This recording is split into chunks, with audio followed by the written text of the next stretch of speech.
দীর্ঘ ৯ মাস বন্ধ থাকার পর অবশেষে পর্যটকদের জন্য আবারও খুলে গেল সেন্ট মার্টিনের দরজা। তবে চাইলেই সবাই যেতে পারবেন না সেখানে, মানতে হবে কিছু নিয়ম, থাকবে বিধিনিষেধ।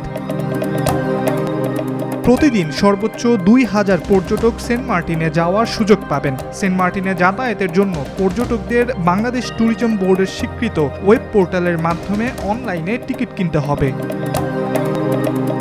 প্রতিটি টিকিটে ট্রাভেল পাস এবং কিউআর কোড সংযুক্ত থাকবে। কিউআর কোড ছাড়া টিকিট নকল হিসেবে গণ্য হবে। গত বছরের মতো এবারও কক্সবাজার শহরের নুনিয়ার ছড়ার বিআইডব্লিউটিএ ঘাট থেকে সেন্ট মার্টিনে যাবে পর্যটকবাহী জাহাজ। দ্বীপটির প্রাকৃতিক সৌন্দর্য, পরিবেশ ও জীববৈচিত্র্য রক্ষায় ভ্রমণের ক্ষেত্রে পরিবেশ, বন ও জলবায়ু পরিবর্তন মন্ত্রণালয় ১২টি নির্দেশনা দিয়ে প্রজ্ঞাপন জারি করেছে।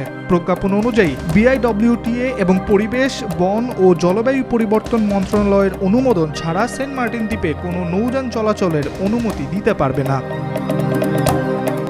দ্বীপে ভ্রমণের সময়সূচি এবং পর্যটক উপস্থিতিও এবার কঠোরভাবে নিয়ন্ত্রিত থাকবে। নভেম্বরে পর্যটকেরা শুধু দিনের বেলায় ভ্রমণ করতে পারবেন, রাত্রি যাপন করা যাবে না। ডিসেম্বর ও জানুয়ারিতে রাত্রি যাপনের অনুমতি থাকবে। প্রতিদিন গড়ে ২,০০০ পর্যটক দ্বীপে ভ্রমণ করতে পারবেন।